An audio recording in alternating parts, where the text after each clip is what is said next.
Hello friends, in this video we are going to look at multiple choice questions concerning hydrogen. We shall need to identify the most appropriate answer for a given question.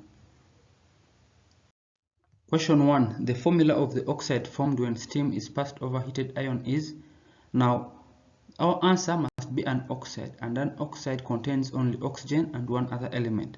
So that makes this hydroxide, iron hydroxide, wrong, because this is not an oxide. So option C is out of the equation, so we shall be left with A, B and D to choose from.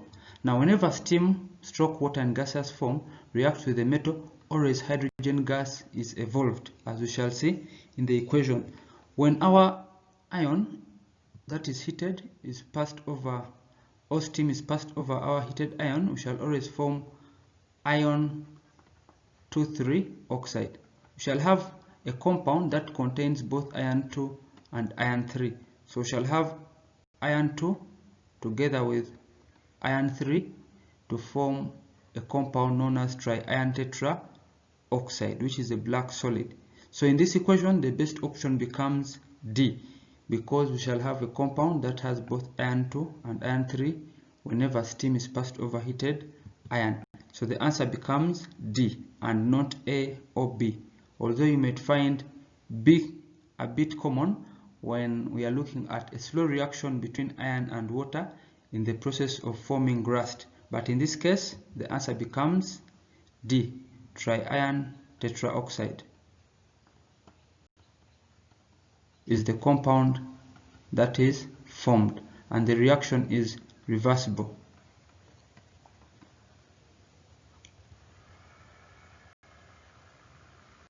Question 2. Hydrogen is used on a large scale too. Now when you look at option A, manufacture of detergents. Detergents are mainly made from concentrated sulfuric acid being boiled with our vegetable oils and then adding some sodium hydroxide after some time. So in this case, we don't see any hydrogen coming in the manufacture of detergents using sulfuric acid and vegetable oils. So option A becomes wrong. When you look at option B, hardened vegetable oils. Now, vegetable oils are mainly unsaturated hydrocarbons. That is to say, they normally contain very many double bonds. And when we pass hydrogen, or when we hydrogenate these vegetable oils, these double bonds are removed and they make a saturated compound or substance. As such, our oils will be converted into a solid and they will harden. So in the presence of a catalyst and some high temperatures, hydrogen, when bubbled through our vegetable oils, we shall always harden them and form our margarine, or we shall form what we call fats, because they will be solid at room temperature. So option B is likely to be the correct answer. When you look at option C, reduce metal oxides in extraction of metals. When extracting metals, we mainly use carbon monoxide and carbon as our reducing agents, and we don't use hydrogen as the reducing agent. So this does not become correct because it's carbon monoxide and carbon that is usually preferred in the reduction of metal oxides to form or to extract metals. Then lastly, D, make mining explosives. These ones are common if you have ammonium nitrate. So if you have ammonium nitrate, you can easily form explosives if at all you have, or you add fuel to this ammonium nitrate. So the best answer here becomes B, to harden vegetable oils. Let's look at question 3. Which one of the following properties of hydrogen is applied during its collection by upward delivery? When you look at the three common methods of delivery, downward delivery, upward delivery, and over water. So our focus is on this middle method of delivery. So when you look at upward delivery, you will realize that in this one, we don't have water in it. So option 8 is slightly soluble in water becomes wrong, because in upward delivery, we don't have water present. Option B, it is a gas with a low boiling point. This could be worth thinking about, but because we are not heating, or there is no thermometer here to measure boiling points of a given gas. We are just collecting the gas, so this can be put on hold, and it's not a good point to put focus on, having a low boiling point. So it's also out because our upward delivery does not contain any heating process. Then see, it is less dense than air. So when you look at this upward delivery, our gas we are collecting takes this direction. It is moving upwards. As such, the air present in this gas jar will be displaced downwards. So this gas must be less dense for this air to be displaced downwards, as this very gas itself is moving upwards. As such, our gas must be less dense than air. So probably C will be the correct answer. When you look at D, it forms an explosive mixture with oxygen. This is not correct because already in our gas jar we have air, and oxygen is one of the components of air. So if hydrogen does not react with the air, that means it does not form an explosive mixture with the oxygen present in the air. As such, D becomes wrong. So the best answer becomes C. It is less dense than air.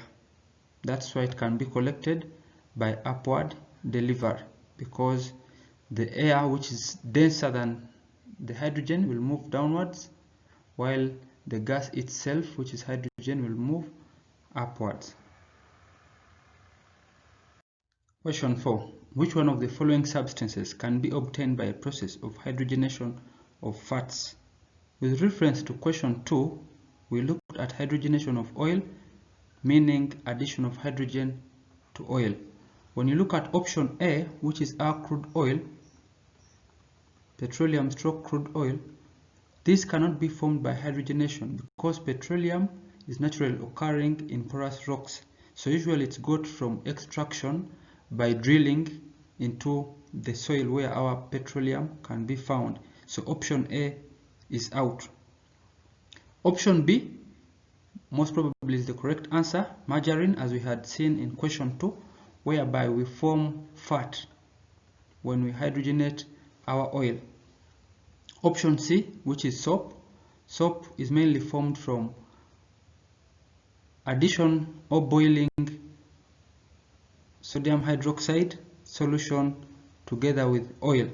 So when you have your oil and then you boil it with concentrated sodium hydroxide solution, we tend to form our oil, but this process does not involve hydrogen. As such, option C is also out. And then lastly, we have option D, which is rubber. When you look at option D, you realize that rubber is mainly harvested in the form of latex from rubber trees by making some incisions in the back of these trees and then tapping off this white sticky substance known as latex. So this latex can then be refined and then our rubber is obtained. As such, you can see our latex, there is no hydrogen in it, so it's also out of the equation. So the best answer becomes B, which is margarine. Question 5. When hydrogen is passed over heated copper to oxide, a brown solid is formed. This shows that we are going to see the equation between copper to oxide and hydrogen. However, when you look at question objective A, copper is above hydrogen in the activity series. When you look at the activity series, this image here, we shall see that actually copper is below hydrogen in the reactivity series. Here we have our hydrogen, while here we have our copper. So if objective A says copper is above hydrogen in the reactivity series, that's a lie, or that's wrong. So option A becomes wrong. So we shall look at option B. Copper is an oxidizing agent. Hydrogen is a reducing agent. So look at copper being an oxidizing agent. The reaction is as follows: copper to oxide with hydrogen to form copper and water. This is the brown solid that is being talked about in this statement here. So copper to oxide, which is black, in presence of hydrogen, we shall form our brown solid. So copper can't be an oxidizing agent if it has no oxygen. This could have been correct if it had been copper 2 oxide is an oxidizing agent, because this copper 2 oxide oxidizes hydrogen to water by giving it an oxygen atom. So copper 2 oxide is the oxidizing agent and not copper. This one suggests that copper is the oxidizing agent. Copper can't be the oxidizing agent because it has no oxygen. So option B also becomes wrong or incorrect. We have hydrogen is a reducing agent. Reducing agents are those that will remove oxygen from oxides. For example, this hydrogen is a reducing agent because it removes the oxygen from copper 2 oxide and itself is oxidized to water. So hydrogen is a reducing agent. That is correct. So let us see whether option D becomes wrong. Hydrogen is inert towards metals. When you look at hydrogen, hydrogen is evaporates. So hydrogen is inert towards metals. That means it does not react. Actually, it can react with metals like sodium. So option D becomes also incorrect. So the best option becomes option C. Hydrogen is a reducing agent because it reduces copper 2 oxide to copper and itself being oxidized to water. Question 6. Which of the following substances will react with magnesium to give hydrogen? Option A, dilute hydrochloric acid. Now, one fun fact about acids is that metals will always react with dilute acids to form salt and hydrogen gas. However, the acid should be dilute and the metal should be higher than hydrogen in the reactivity series. As such, given magnesium being above hydrogen in reactivity series and having dilute hydrochloric acid, we can always form hydrogen, just like we can form hydrogen if we have dilute sulfuric acid as shown. Magnesium with dilute sulfuric acid, we can form magnesium sulfate. So if at all we are using dilute hydrochloric acid, we shall always form magnesium chloride in this case. So option A is correct because hydrogen gas will always be evolved whenever we have an acid, a metal higher than hydrogen, given that the acid is dilute. So option A is the correct answer. When you look at options B, C, and D, these ones will mainly react with compounds of magnesium, and in this case our magnesium will be in ionic form or in ion form. So options B, C, and D are not the most appropriate, making A the most correct answer, dilute hydrochloric acid. Question 7. In the preparation of hydrogen from zinc and dilute hydrochloric acid, the rate of reaction is increased by adding. This means we are looking for the catalyst for preparation of hydrogen using zinc and dilute acids. In this case, option B is the correct answer, copper 2 sulfate, because of the relationship formed between copper and zinc, or the zinc copper couple that is formed. So copper 2 sulfate is the catalyst here. However, when you look at nickel, nickel can be used as a catalyst in hydrogenation of oils, as we had seen in some of the previous questions. So hydrogenation of oils, we can use nickel. Platinum can be used in catalytic oxidation of ammonia. You can check it out in oxidation of ammonia with the help of a catalyst, while manganese dioxide, also known as manganese 4 oxide, this one is used in the preparation of oxygen from hydrogen peroxide. So we can use manganese 4 oxide or manganese dioxide as a catalyst in preparation of oxygen. However, copper 2 sulfate will be our catalyst when preparing hydrogen. So the best answer becomes B.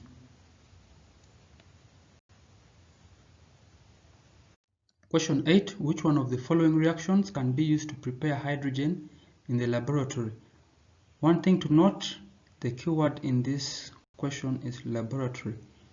All the 4 options A, B, C, and D can produce hydrogen gas. A metal with a dilute acid, as we had seen previously, they will all produce hydrogen gas.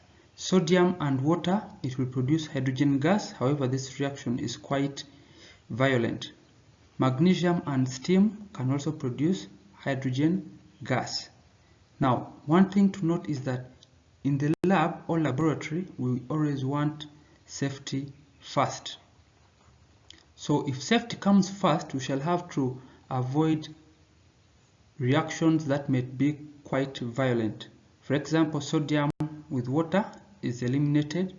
Calcium and hydrochloric acid can also be quite violent because calcium is quite high in the reactivity series. Heating magnesium in steam already, that's water in vapor form.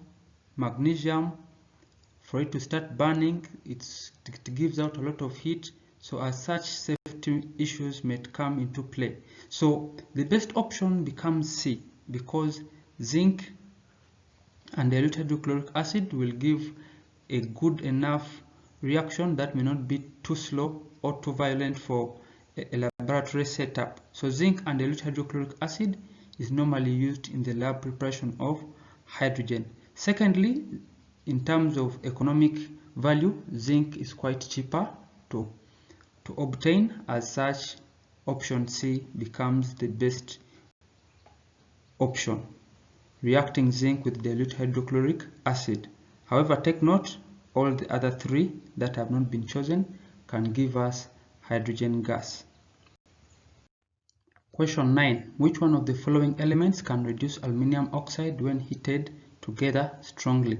This question will require to know the reactivity series, because metals above or high in reactivity series will always be able to reduce oxides of metals below them. So if our oxide is aluminium oxide, we need a metal that is above aluminium so that it can reduce the aluminium oxide. So if this is our aluminium, which of the options, calcium, lead, iron, and copper, are above aluminium oxide? So when you look at calcium is above aluminium, so calcium will be able to reduce aluminium oxide. So we shall have calcium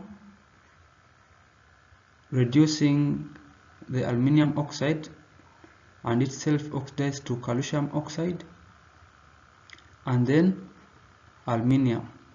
So lead, iron, and copper are below. When you look at our lead, copper, and iron, they are below aluminium, so they cannot reduce or remove the oxygen from aluminium oxide. As such, calcium becomes the best answer. So in this case, our answer will become A. Calcium will be able to reduce aluminium oxide. Don't forget to always balance your equation. Okay, let's balance it. We shall put here 3, a 2, and then a 3, and I think it will be balanced. So answer becomes A. Calcium can reduce aluminium oxide when heated together strongly to form calcium oxide and aluminium. Let's look at the last question, 10. A reaction does not take place when one of these mixtures is heated. Which is it? So this question is similar to our previous question, and all we need to know are the reactivity series. So a reaction will not take place if the metal we are having is lower than the metallic oxide it's being heated with. Option A, we have zinc and aluminium oxide. We shall see that zinc is below aluminium. So if you have aluminium oxide, our zinc will not be able to displace the oxygen from our aluminium oxide. So zinc and aluminium oxide, that mixture, when heated, nothing will take place because aluminium is higher. So zinc cannot displace the oxygen from aluminium oxide. So option A is correct because the question is asking which one does not take place. So let's look at the other options. Zinc and copper 2 oxide. If you have copper 2 oxide and then zinc being higher than copper, it will be able to steal the oxygen to form zinc oxide and copper. So this reaction is possible. Then we have zinc and magnesium oxide. So we have zinc oxide and then magnesium. Magnesium is higher than zinc. It will be able to steal the oxygen or to remove the oxygen from zinc. So this reaction is also possible because magnesium is higher than the zinc in reactivity series. And lastly, zinc and lead to oxide. So we have our zinc and then we have our lead to oxide. Zinc is higher than lead, so it will be able to steal the oxygen from our lead to form zinc oxide plus lead. So this reaction is also possible when this mixture is heated together. So D, C and B are all possible, but the question is asking which reaction does not take place. So this best answer goes back to A, zinc and aluminium oxide. Thanks for watching. In case of any question, opinion or idea, please let me know in the comment section below. Stay safe.